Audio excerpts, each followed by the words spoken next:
अगर तुम face waxing के बाद ये गलती करते हो तो तुम्हारी स्किन सीरियसली डैमेज हो सकती है और 90% लोग ये गलती डेली करते हैं बिना रियलाइज किए। आज मैं तुम्हें बताऊंगी फेस वैक्सिंग के बाद 6 ऐसी इंपॉर्टेंट मिस्टेक और साथ ही बताऊंगी क्या सही करना चाहिए ताकि तुम्हारी स्किन डैमेज ना हो और ग्लोइंग रहे। मिस्टेक नंबर 1, वैक्सिंग के बाद तुरंत फेस वॉश करना। वैक्सिंग के बाद तुम्हारी स्किन सेंसिटिव होती है और तुम उस पे पानी या फेस वॉश यूज करोगे तो स्किन में इरिटेशन बढ़ जाएगा, स्किन में रेडनेस बढ़ जाएगी। बहुत लोग क्लीन फील के लिए तुरंत फेस वॉश कर देते हैं पर एक्चुअल में ये स्किन को डैमेज करता है। एटलीस्ट 4-5 आवर्स के लिए फेस वॉश नहीं करना चाहिए, वो आपकी स्किन को डैमेज कर सकता है। मिस्टेक नंबर 2, डायरेक्ट सनलाइट में जाना। वैक्सिंग के बाद स्किन के ऊपर का लेयर वीक हो जाता है और डायरेक्ट सनलाइट से टैनिंग और पिगमेंटेशन का रिस्क काफी हद तक बढ़ जाता है। अगर तुम बाहर जा रहे हो तो स्किन को कवर करके जाओ या तो फिर अवॉइड ही कर दो 24 आवर्स के लिए सनलाइट। अगर तुम बाहर जा रहे हो तो एटलीस्ट ट्राई करो कि फेस को कवर कर लो, स्किन को कवर कर लो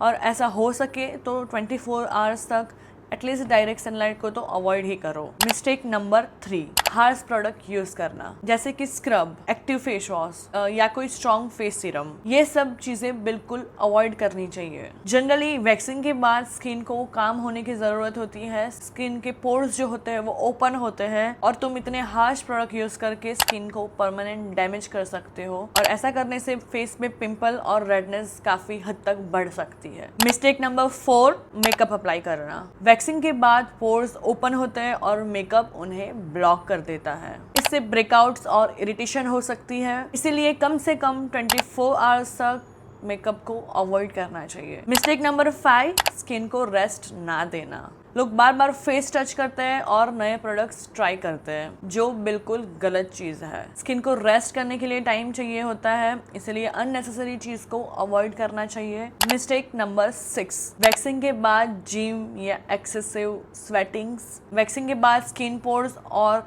हेयर फॉलिकल्स जो होते हैं बहुत ही ज़्यादा वीक होते हैं, बहुत ही ज़्यादा सेंसिटिव होते हैं। अगर तुम वैक्स के तुरंत बाद एक्सरसाइज करते हो, बहुत ज़्यादा स्वेटिंग आती है तो बैक्टीरिया स्किन में एंटर कर सकते हैं और तुम्हारी स्किन को परमानेंट डैमेज कर सकते हैं और तुम्हें इससे रेडनेस हो सकती है, पिंपल्स हो सकते हैं, बहुत छोटे छोटे ऐसे पिंपल्स आ जाते हैं तो वो स्वेटिंग की वजह से आते हैं। और एक इम्पोर्टेंट चीज़, कौन सा वैक्स यूज कर रहे हो। मैं पर्सनली ज़ारा का बीन वैक्स यूज करती हूँ घर पे क्योंकि मुझे वो यूज करना आता है और मेरी स्किन पे वो सूट करता है। अगर तुम्हें प्रॉपर टेक्निक नहीं आती है तो प्लीज घर पे ट्राई मत करना, किसी प्रोफेशनल के पास जाना। मैंने भी किसी प्रोफेशनल के पास करवाई थी फिर तब जाके मैंने खुद से घर पे करना ट्राई कर दिया है और मैंने उनके पास सीखा भी था। वो आंटी है जो मेरे घर पे आते हैं और वो करके जाते हैं। और मुझे PCOS है तो मुझे बार बार अपर लिप्स पे और चिन पे हेयर आते हैं, आपको दिख रहे होंगे अभी भी। और मैं पर्सनली वही वैक्स यूज करती हूँ या तो फिर मैं रेजर यूज करती हूँ। तो रेजर भी काफी अच्छा ऑप्शन है अगर आप सही डायरेक्शन में यूज करो। मैं अपर डायरेक्शन में यूज कर रही थी इसलिए मेरे हेयर काफी थिक हो गए थे, लेकिन वैक्स करने के बाद मेरे हेयर काफी हद तक सही हो गए हैं। मैं शायद महीने में एक बार वैक्सिंग करती हूँ। मुझे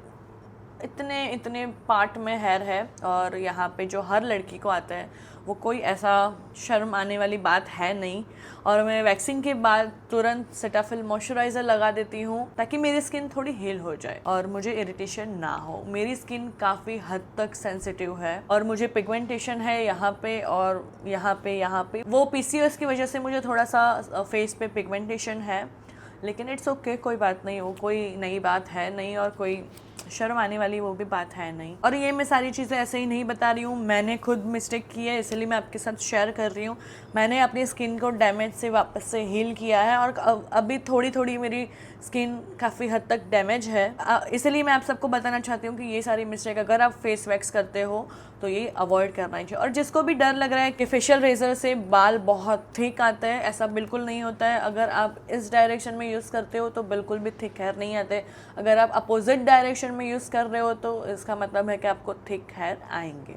लेकिन अगर आपको ये नहीं कर रहा है तो मैं आपको बहुत अच्छा ऑप्शन दे रही हूँ, ज़ारा का बिन वैक्स। गाइज ये बहुत ज़्यादा अच्छा वैक्स है, मतलब स्किन मेरी बहुत ज़्यादा हद तक सेंसिटिव है, लाइक बहुत रेडनेस हो जाती है, बहुत ऐसे छोटे बम्स आ जाते हैं स्किन पे। मुझे पर्सनली बहुत ही ज़्यादा ये अच्छा लगा और अगर आपको ये चाहिए तो मैं आपको लिंक भी दे दूँगी। और ये तो बिल्कुल ही आप यूज़ करना सेटाफिल मॉइस्चराइज़र, मुझे बहुत ही अच्छा लगा। तो नॉर्मल हर स्किन टाइप के लिए है, और अगर जिसकी स्किन बहुत ज़्यादा सेंसिटिव है और कोई मॉइस्चराइज़र यूज़ नहीं कर सकते, उन्हें तो ये बिल्कुल यूज़ करना चाहिए। मैंने इसके 2 ख़त्म कर दिए, ये भी काफ़ी हद तक ख़त्म हो चुका है। तो इसका भी अगर लिंक चाहिए तो मैं आपको नीचे दे दूँगी। अगर आपको ये नहीं यूज़ करना है तो सिंपली एलोवेरा जेल यूज़ कर लेना गाइज़, वो भी बहुत काफ़ी हद तक सही चीज़ है।